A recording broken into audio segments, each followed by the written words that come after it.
The moment the projector flickered on, casting pale blue light across the boardroom table, I felt it. Something was off. The air was too tight, too rehearsed. Like everyone already knew the ending of a story I hadn't even realized I was in. It was his first strategy meeting as CEO. Marcus Hale, handpicked by the board. Harvard-polished, media-trained. The kind of man who thought confidence and competence were synonyms. He stood at the front, adjusting his cufflinks as if the fabric itself deserved to be impressed. Then he launched into his presentation. Words spilled. Innovation, restructuring, aggressive expansion, cross-market takeover. It sounded bold. It sounded expensive. It sounded hollow. I listened. I took notes.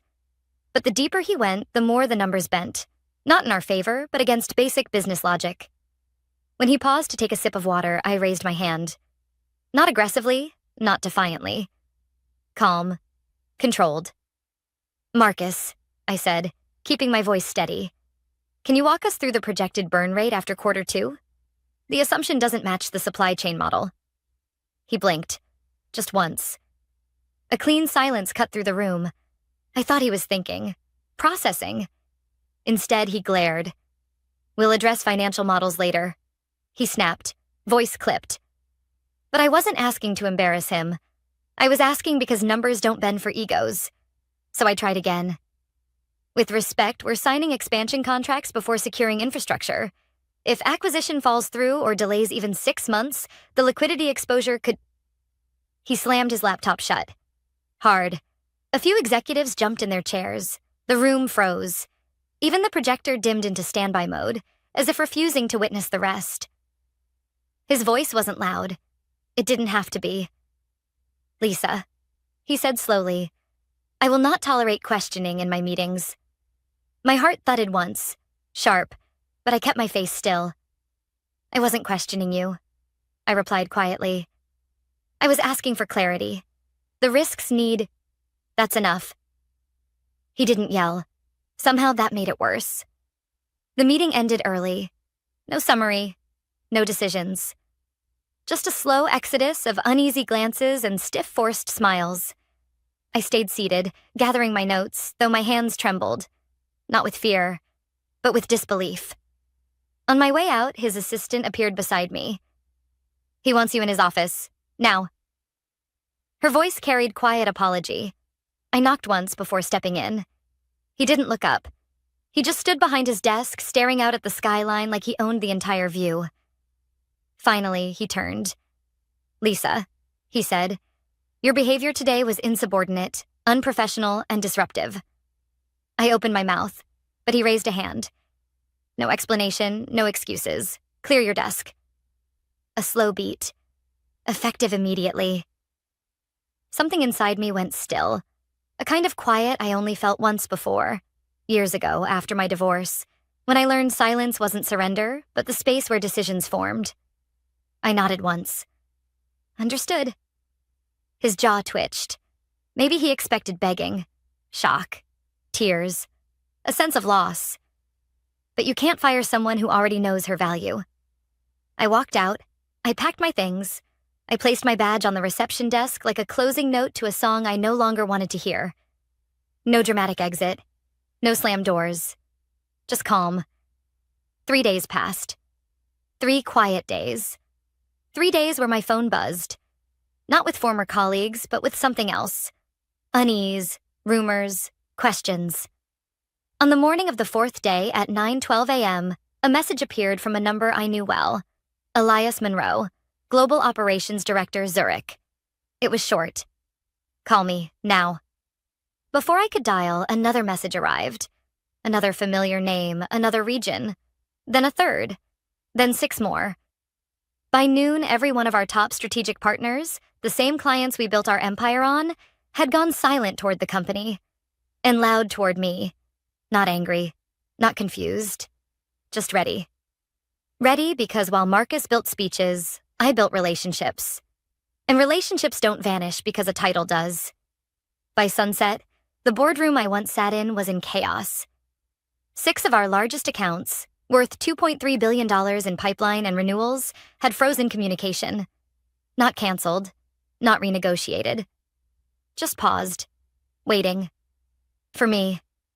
That night, I sat alone in my apartment, the city lights glowing through the window, and for the first time since the meeting, I allowed myself to exhale. They thought pushing me out was the end. They had no idea it was just the door unlocking, because power doesn't disappear when someone tries to silence it. Sometimes silence is the warning, and sometimes it's the countdown. 3 days down. And the real story was just beginning. The morning after the call started, I woke before sunrise. Not because of stress. Not exactly. It was instinct. The same instinct I'd relied on in 12 years of high-stakes negotiations, acquisitions, and restructuring deals. The same instinct that always whispered before something shifted.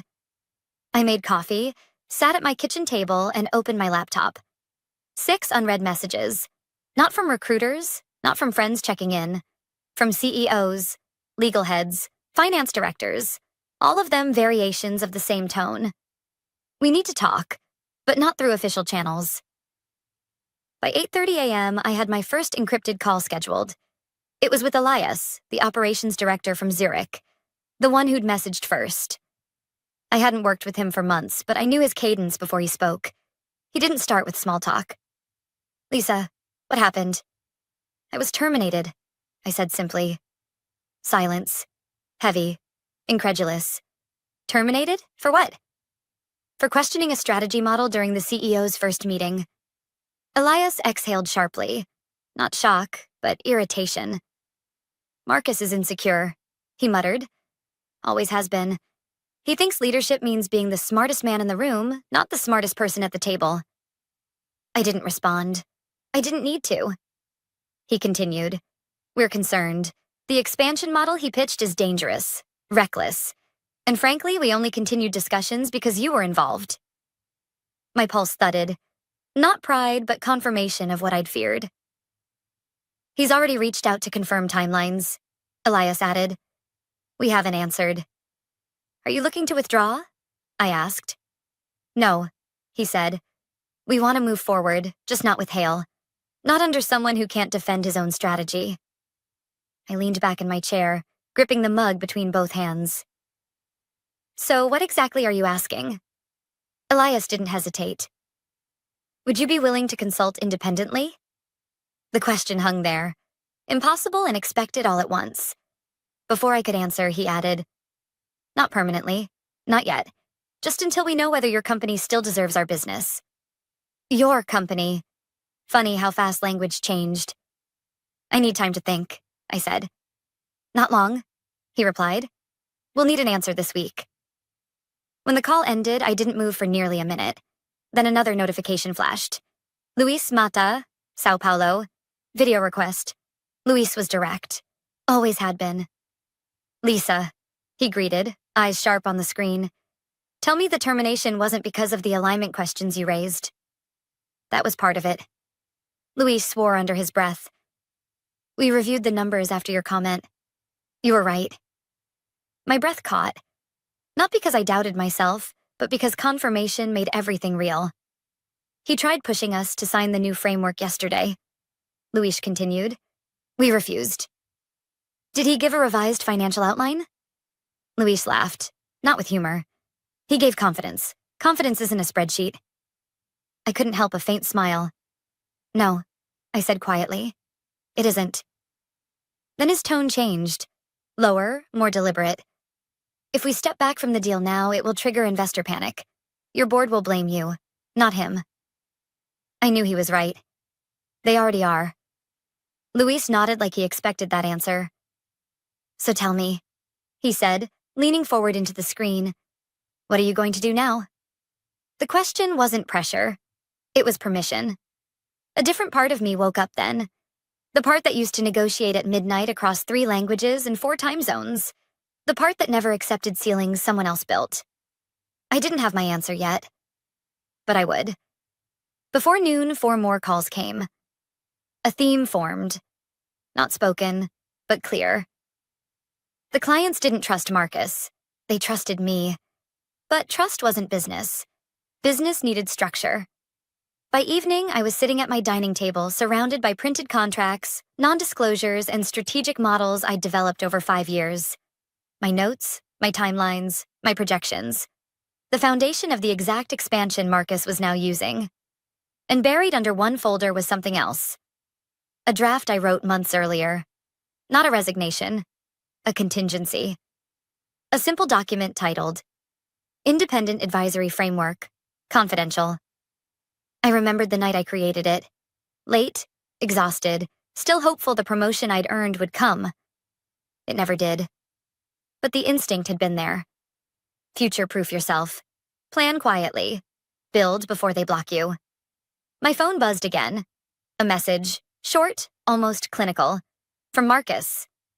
Return of company property scheduled for tomorrow, 9 a.m., HR office.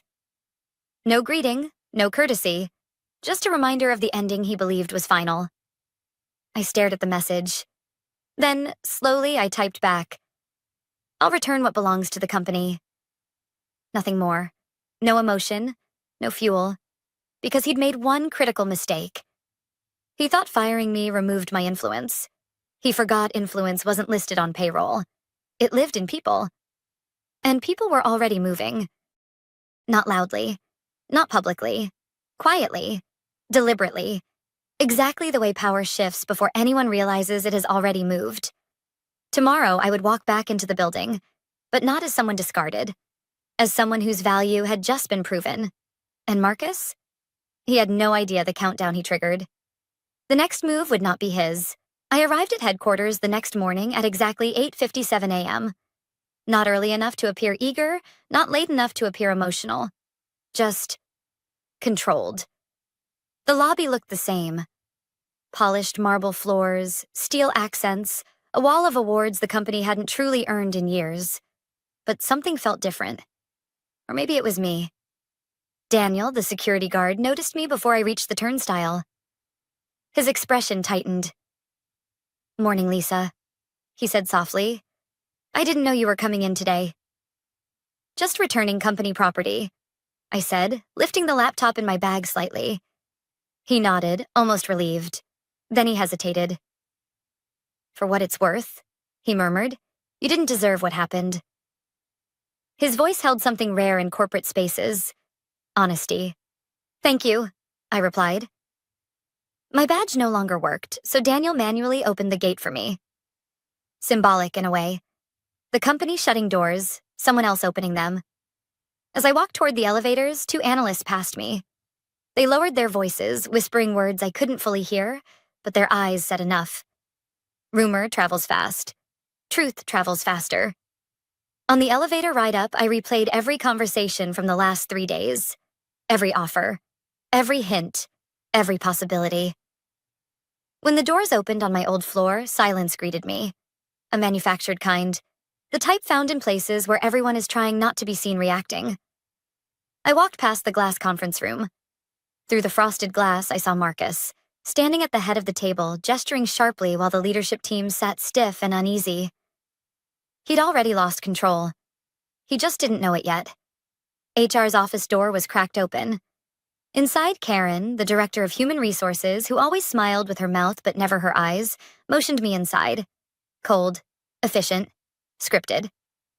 "Thank you for coming, Lisa. We'll collect your laptop, badge, and mobile device. Once processed, we'll finalize your exit file." Exit file, as if I were a misplaced shipment instead of a person. I placed the items carefully on the desk. Karen avoided eye contact as she typed notes into her system. Almost robotically, she said, "We'll send your termination confirmation and severance details via email within 48 hours. "Of course," I replied. She forced a polite corporate smile. "Is there anything you need?" "Yes," I said. "A receipt confirming return of assets." Her shoulders stiffened. Most dismissed employees were too shaken to request that, but I knew better. Documentation matters when truth is questioned later. She printed it, handed it to me, and then, quietly, added, "For what it's worth, people are talking. Your name keeps coming up." I met her gaze. "Why?" She hesitated. "Because the client stopped responding." There it was. The shift. I didn't gloat. I didn't smile. I simply nodded and turned to leave. But as I stepped into the hallway, the conference room door opened, and Marcus stepped out. He spotted me immediately. His expression flickered. First irritation, then something sharper. Fear. "Lisa," he said, voice falsely calm.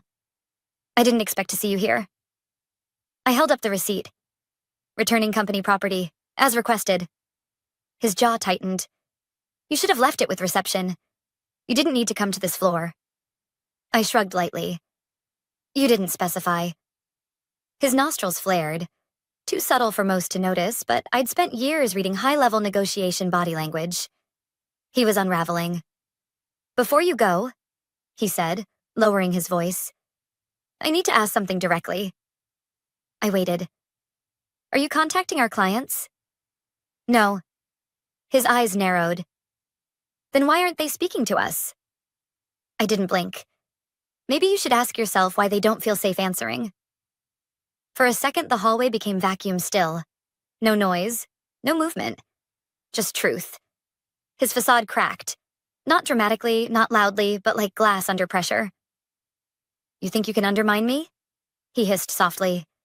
"No," I replied. "I don't need to." He stared at me the way people stare at exits they didn't realize existed. "You'll regret this," he said finally. I tilted my head. "No," I said quietly. "You will."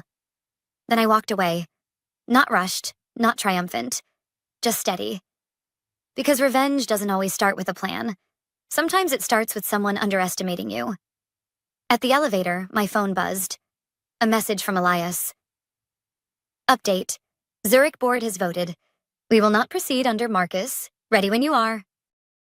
My pulse didn't spike. My breath didn't catch. I just whispered the truth aloud. This isn't fallout. It's alignment. As the elevator doors closed, I allowed myself the first real thought of what came next. Not retaliation, not chaos. A new beginning built on what they threw away. 3 days ago, they ended my career. They hadn't realized I wasn't here to keep theirs alive. I was here to build something better. And now? The shift was no longer quiet.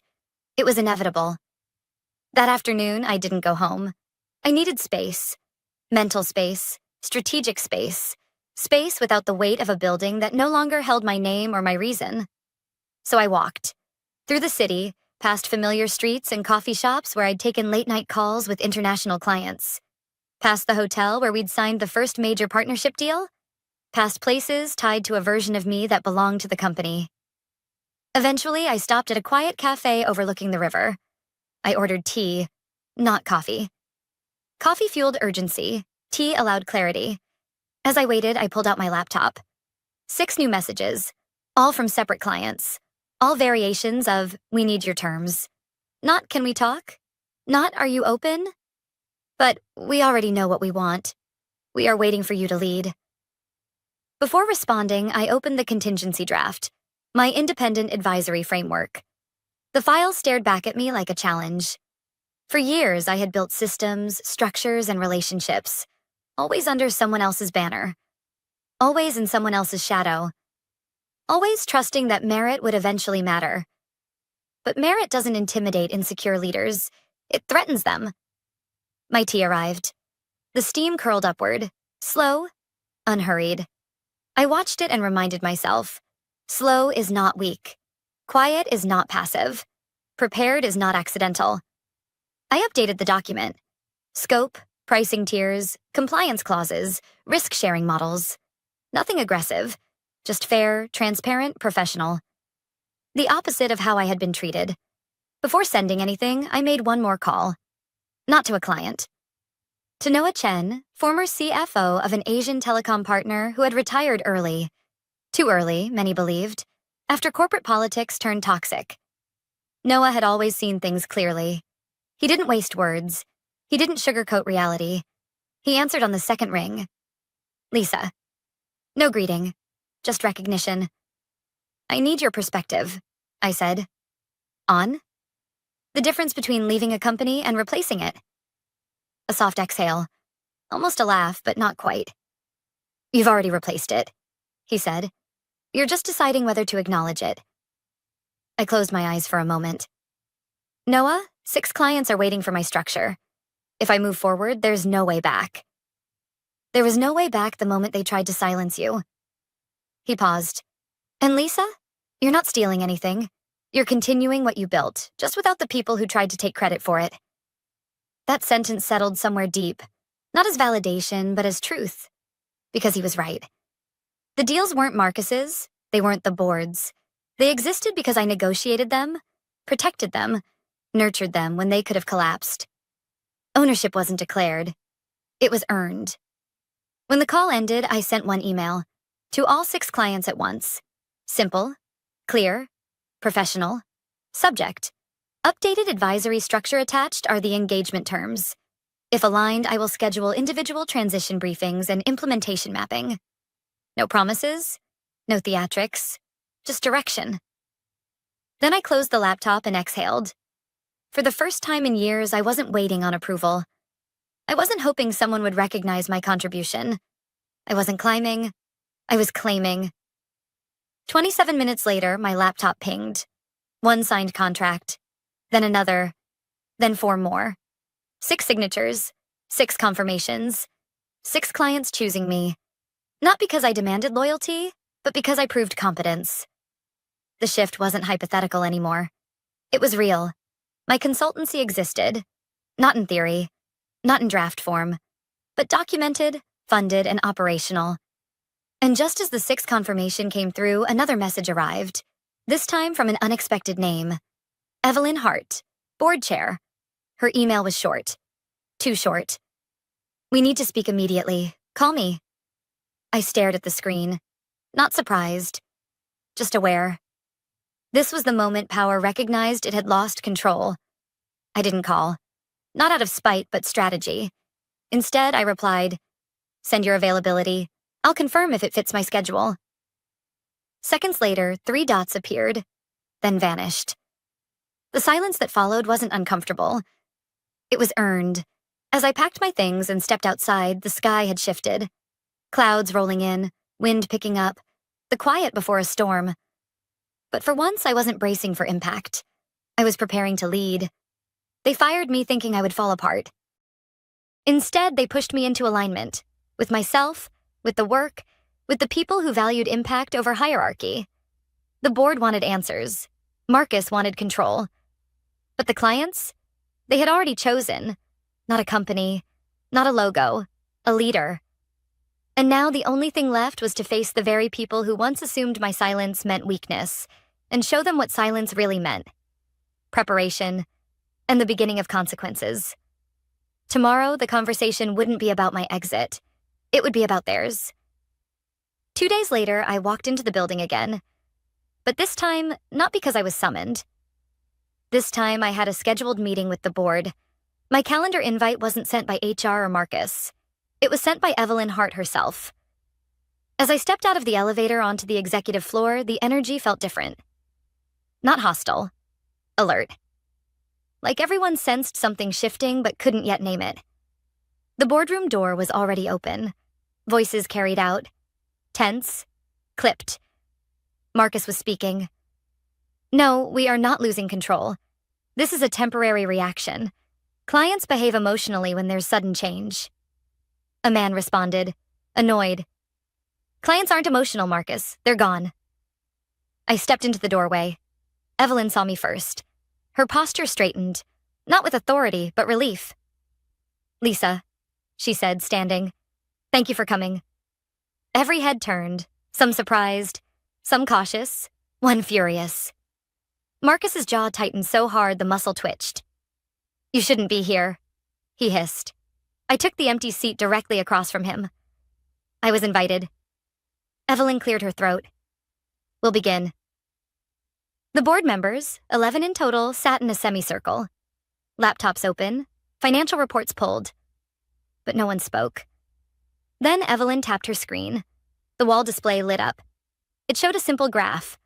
Projected revenue before and after the client withdrawals. The drop looked like a cliff. 6 of our largest corporate accounts have paused or terminated negotiations, Evelyn said, voice steady. That represents 2.3 billion in long-term pipeline. She turned her gaze toward Marcus. Your explanation? Marcus straightened. External influence. His eyes darted to me. She has been interfering with corporate relationships. I didn't flinch. Do you have evidence?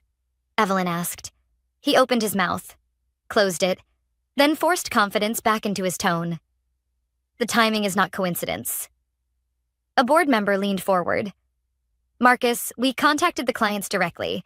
They didn't cite sabotage. They cited leadership concerns. Another member added, specifically, lack of transparency, insufficient strategy justification, and inability to respond to critical questions. Silence pressed through the room. Marcus's face reddened. She humiliated me in front of the executive team, he snapped. She undermined my authority from day one. I kept my tone even. I asked for clarification on incomplete financial modeling.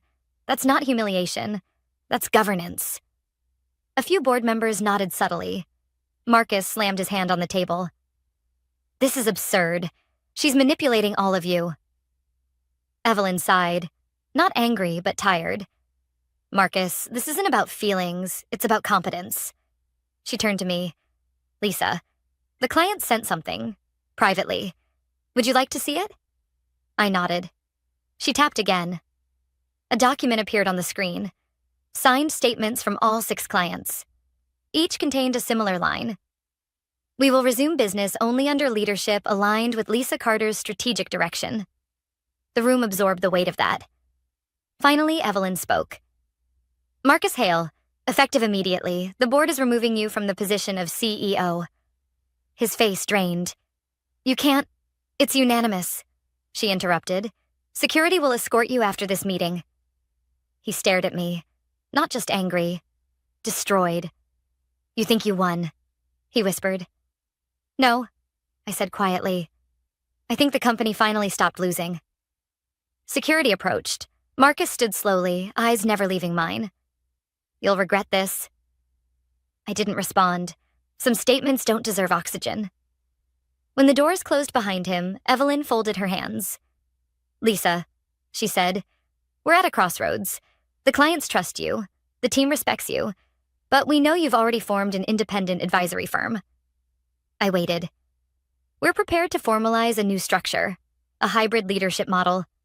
You would act as chief strategy partner, reporting directly to the board, with complete authority over international contracts. I raised an eyebrow.